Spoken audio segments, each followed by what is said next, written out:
All right, I'm going to go ahead and start. So welcome PittNUG members.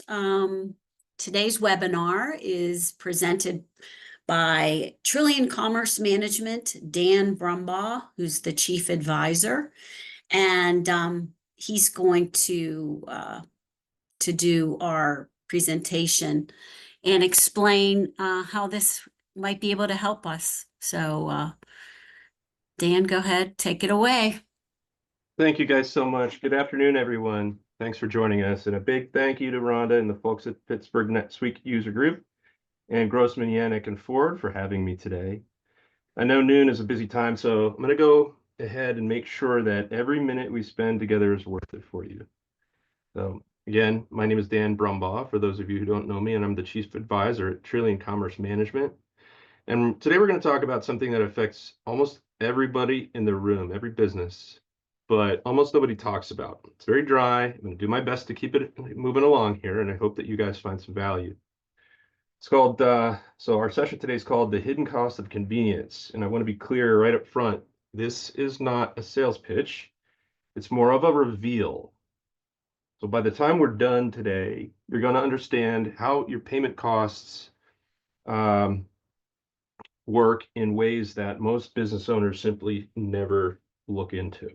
So let's go ahead and get started and move on to the first slide.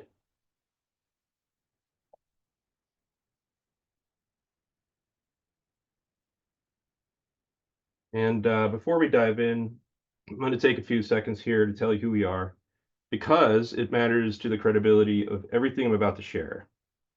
So TRILIAN is an independent payment industry firm, and I want to emphasize the word independent. We're not owned by a bank, a processor, or a software company. We work for our clients, not the other way around. And that's important. It's important to make that distinction. We've been in business for over 15 years with more than 25 years of combined industry experience. So all the folks on our team have been in the industry for a long time. We have lots of resources. We are at the cutting edge of things. We've served hundreds of clients, maintained relationships with over 100 tech and processing and payment providers, and our clients process north of $15 million annually. That's growing pretty quickly.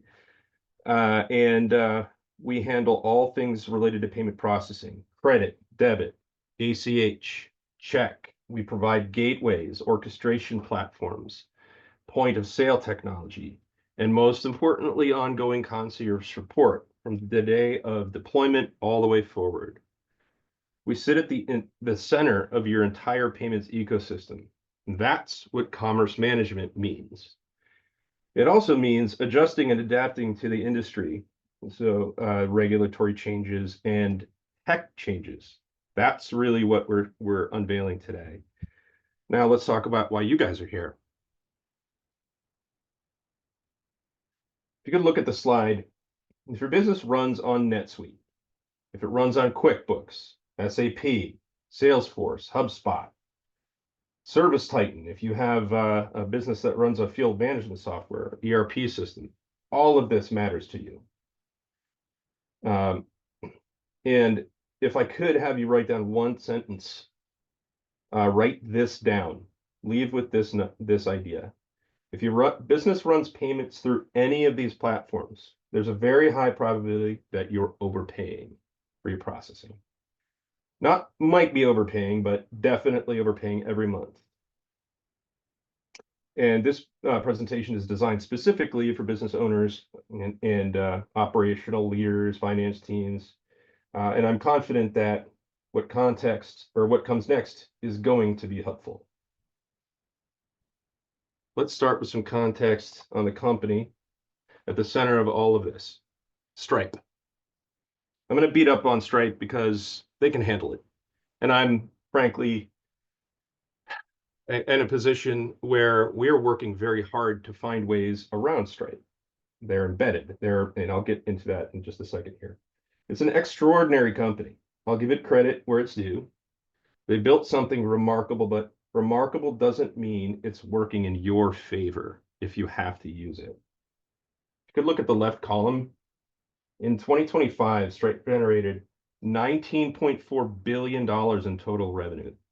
It's a 17% increase year over year. Their transaction volume from small and medium businesses grew 30%. They dispersed $3.8 billion in loans to SMBs. Did you guys know that? Think about that for a second. That's actually a major part of their business, distributing loans.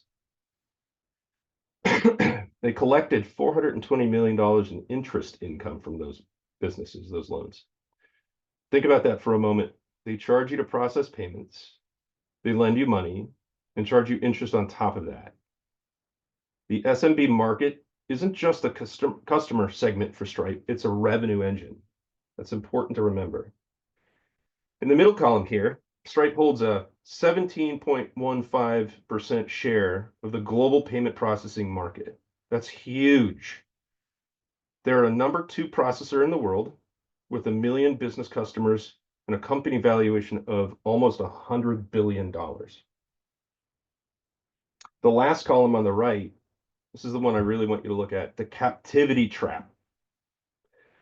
Their API, the instructions for building Stripe into software, is deployed and operational in almost all the countries in the world. And they released 17 new embedded components in 2025 alone, 10 of which are specifically for payments. They've partnered with MasterCard and together hold over 10% of the embedded payments market.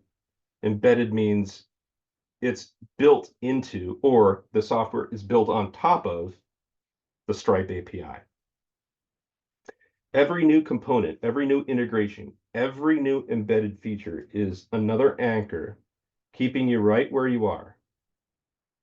This is a company that's not making switching easy. This is a company that has made switching feel almost impossible. But I'm here to tell you that it's not impossible.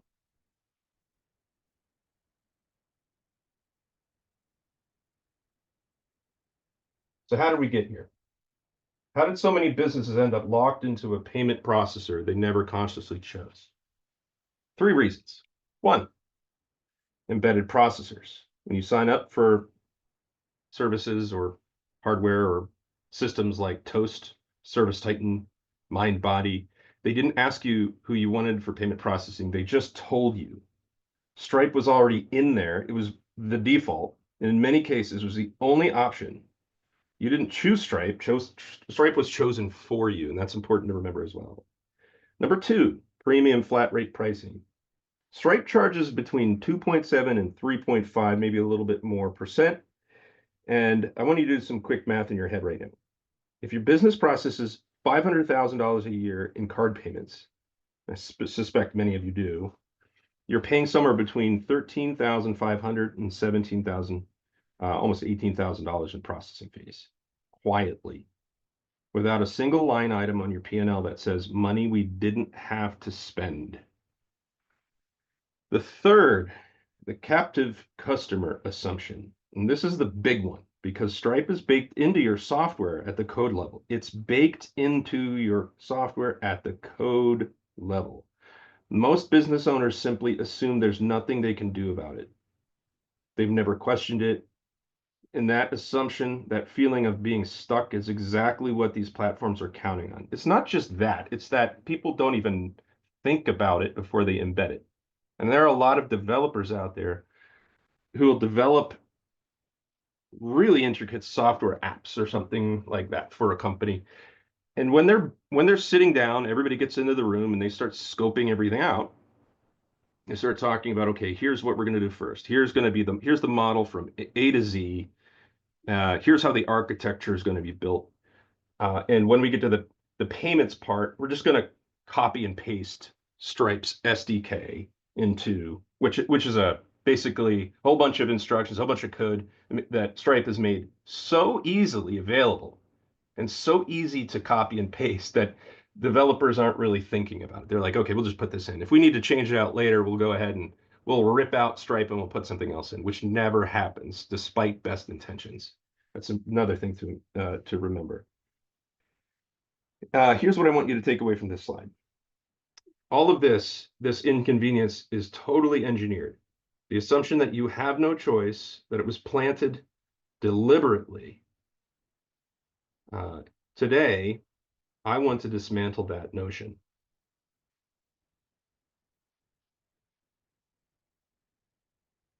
Let's get into the math a little bit, because here's where things get a little bit more real very quickly. Here's a direct comparison. Stripe rates on the left, typical TRILIAN optimized rates on the right, and a savings bar.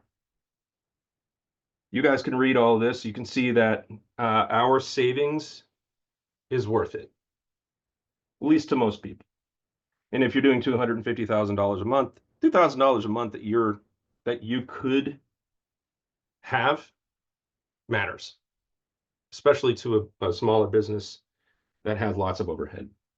And as it goes, as the rate, as the amount of volume rises, the rate accelerates the cost. Remember that.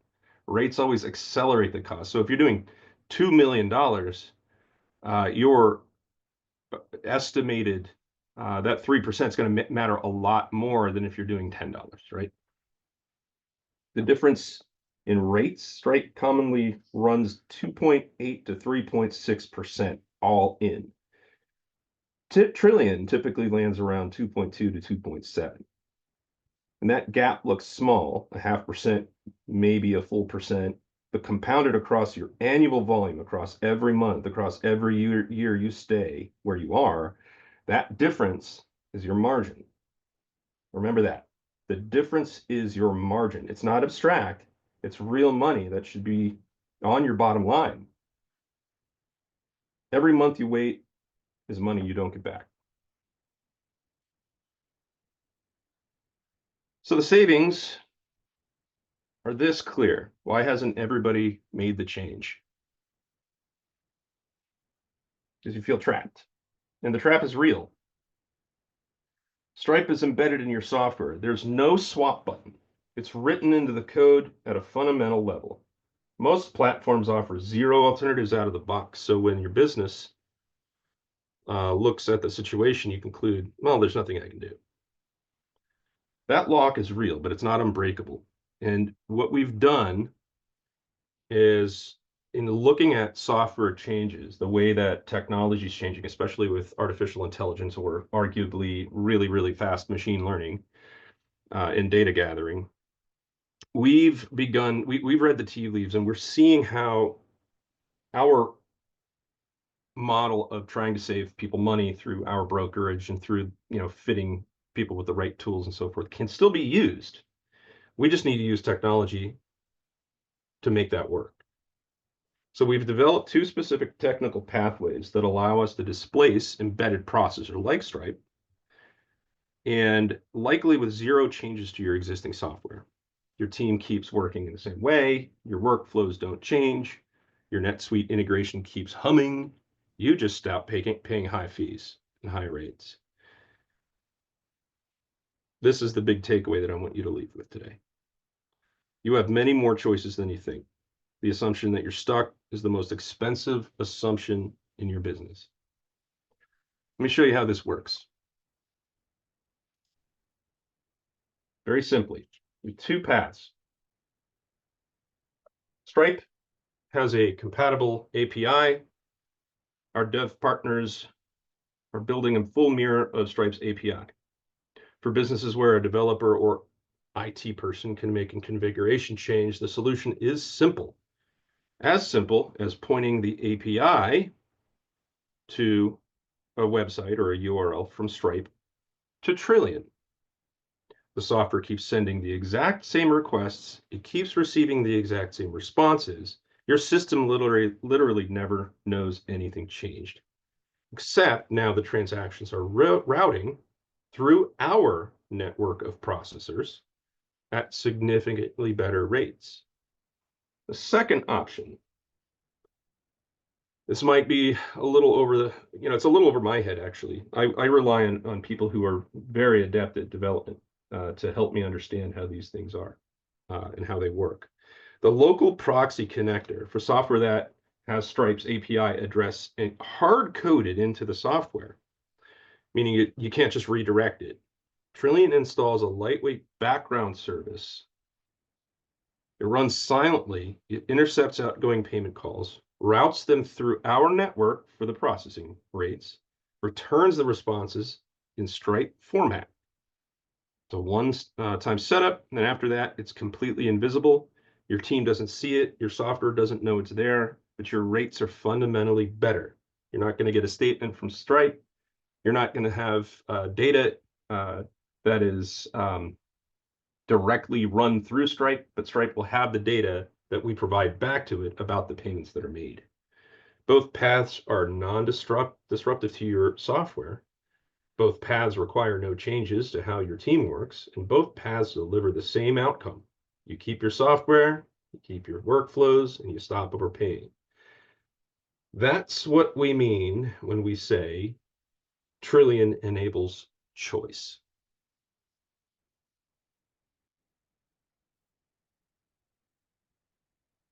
For context around how we help clients solve problems in the payment paradigm, let me share you a little client story. We worked with a $20 million HVAC and plumbing contractor, residential and commercial, accepting cards, checks, invoices. It's really a classic mid-market business. Their challenge was twofold. First, late payments from commercial clients were creating cash flow gaps. Second, and here's the piece that applies directly to what we've been talking about. They have a franchise. So their franchisors, CRM, customer relationship management software, mandated Stripe as the payment processor. They had no say. They were locked in through their own operational platform and paying a premium tiered rate. So whether if they were swiping cards, they would pay a lower rate.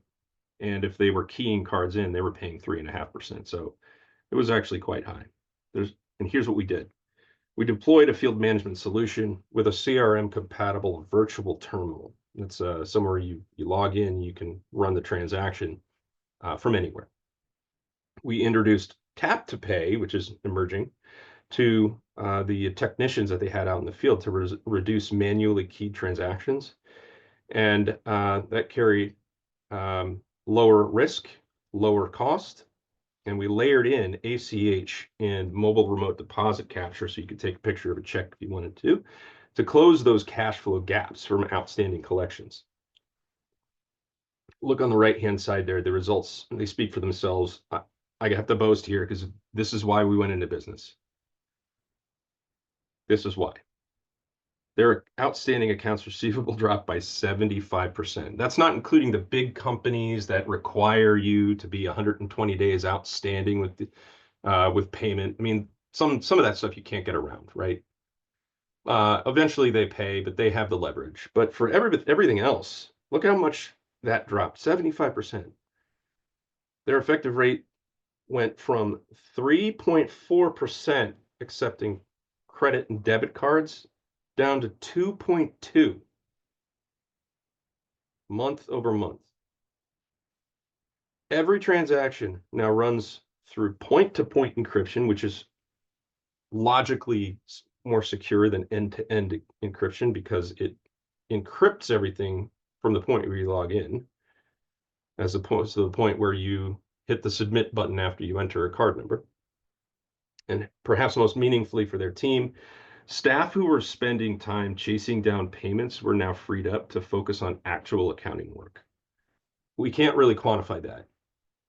It's hard to quantify that, but it matters.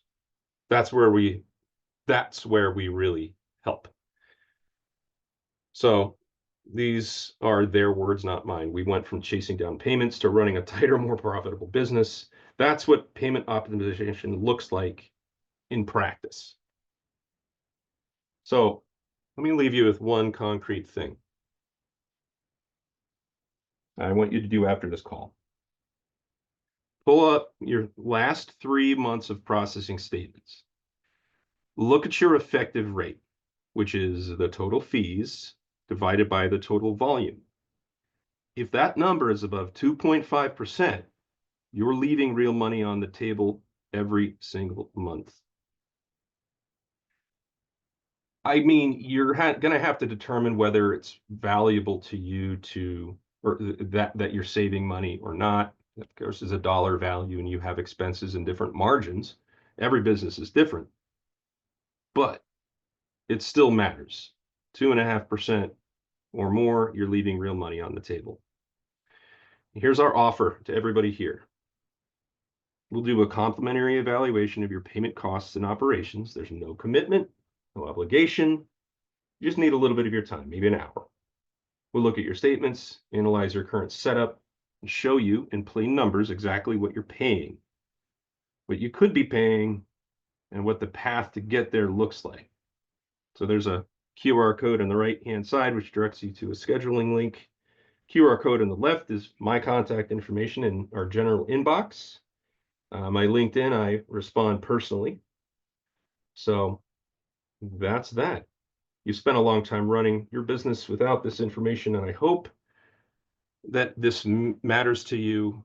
I hope that it helps you at least have a resource when you need it, so you don't have to go out into this landscape and try to navigate it yourself. It'll take you a lot of time, and it's really cumbersome.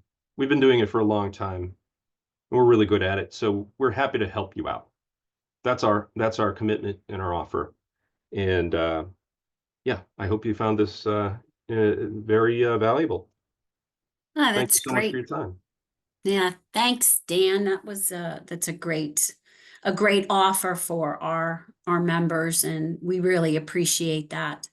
Does anyone have any questions that they want to ask Dan before we end up?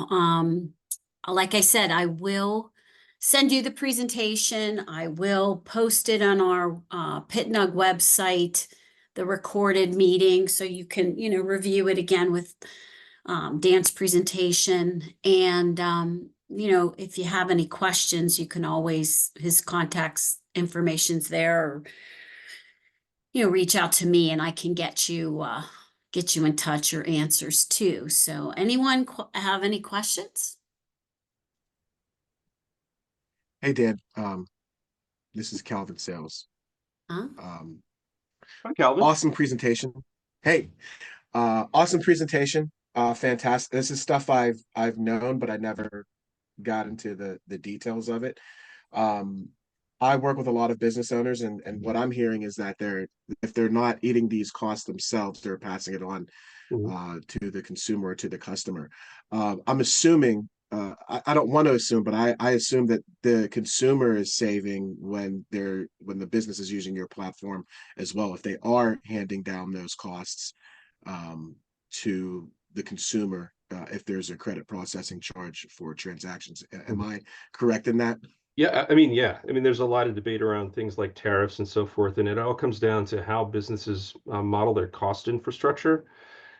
This is a major part of doing business, right? A lot of people, they don't want to have to pay these fees, but the truth is that banks really dictate the costs of these things, and passing that fee on, and there are a few ways to do it properly. One of them in particular is actually embedding the cost in and giving somebody a discount for using a non-card product. Then there are ways of adding the fee in later on. Ultimately, Okay. Merchants, businesses have taken the brunt of the pain to subsidize for years, the rewards points that you get, and it's kind of evolved to that paradigm. In response to businesses crying out for help, saying, "Hey, why are we paying all this for other people to get points?" Right? Right. The card brand companies, like Visa, MasterCard, and so forth, they worked with the banks, and everybody worked together, and they came up with these regulatory paradigms where you could pass the fee on and so forth. And those are absolutely available to whoever wants to use it. Just have to be careful of what industry you're doing it in, right? And who you are interacting with. And every business is different. But we do have the ability to do that. And yes, I think a lot of businesses look at how does this impact my margin, and I can't just raise prices because people will notice if you're a boat company, you're going to sell a boat for $100,000. 3.5% at tack on fee is going to matter. A 3.5% increase in price is going to matter, right? So versus buying a candy bar. So it really is business, industry that we have to look at these. Did I answer your question? Yeah, you did. And another question that kind of just arose is, what about sites? I remember like being able to bid and then transactions would occur. Like right now, the thing that I'm always watching is cars and bids, and other bidding platforms like what eBay used to do for like their auctions. Is that a space for you that you might be able to fit in as well? Is that the same scenario with Certainly. transaction costs and fees? Okay. I mean, ultimately, it comes down to, let's take a look at your business. Our resources are broad, right? We can handle basically any type of business, any industry. It really comes down to what are the specific details. It's kind of like being a wealth advisor. Everybody has different scores and they have different incomes and they have different priorities in life, right? So we have to look at it that way in a very holistic way. Takes a little bit of extra work to do it the right way up front, but we certainly can help on those platforms. Yes. Okay. Thank you. You're welcome. Thanks for asking. Yeah. Anyone else? Good job. Yeah, I have a question. Hi, Dan. Can you, so let's pick on Stripe a little bit more. Can you help us understand, because I think the biggest fear from the merchant seat, right, is that transition. We've used Stripe, it works, it's easy, which Stripe and Square, right, are known for. They make it so easy for small business owners. Can you kind of just give us a quick like walkthrough of that transition from Stripe, not even if it's bundled with anything, even as a standalone service, over to your implemented, like your system and your process that you would put in place? Right. So this is newer, right? And the good news is, in order to get past this, years past, it'd take $100,000, 6 to 9 months to develop the tools to be able to do this, right?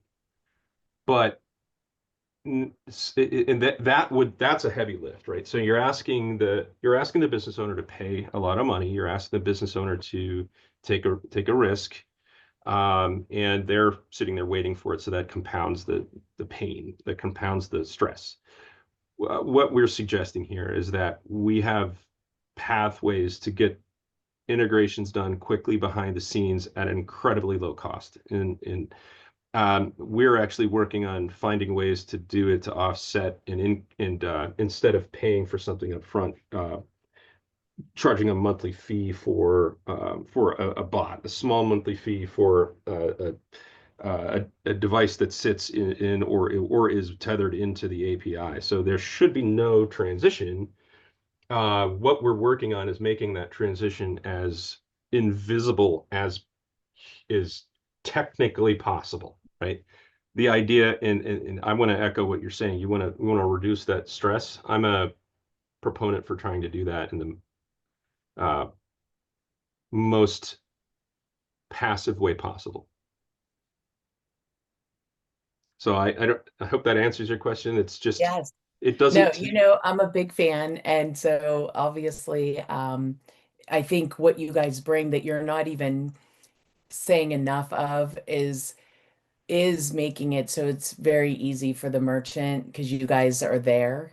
And so I'll actually raise you up a little bit since you didn't. No, thank But you. just making it easy for the merchant and being there as their person so that they know they have somebody as well that's going to help them through it. Yeah. Because I do think that's the kind of scary part. There's a lot of cost, but there's time, there's effort, there's what if it doesn't work? And I feel like you guys bring that value to the table. Yeah, I didn't even think about that. It just sits in the back of my mind. It's so like second nature. We're of course we're going to be there. We have to, right? And that's just kind of that goes without saying for me. So thanks for bringing that up. We are always going to be there. After deployment, we're going to be there holding hands to make sure that it works. And not that easy with Square and Stripe, right? You get an 800 number. No. No, having But yes. having your funds held by Square or Stripe, Mhm. then getting your account shut down is infuriating. And what we're trying to be proactive to stop that from happening. Mhm. So there are ways we can come up, we're just trying to innovate and find ways to make sure that, yeah, not only are we going to be there, but we're going to make this easier for you before it becomes a problem. Kind of like my friend Matt there, or anybody or Calvin, or somebody who provides insurance. You don't want to have to wait until you get the insurance to get it, right? You want to get it so you're prepared for the event that happens.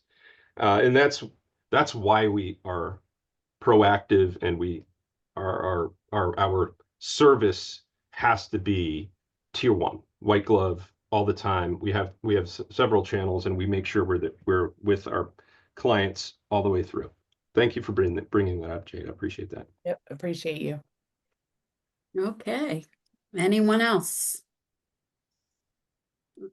Okay, well, with that, we'll wrap it up. And I thank you again, Dan, for the presentation, and everyone for attending, and look for an email from me. So thank you. I want to say thank you to you too. Thank you so much for having me.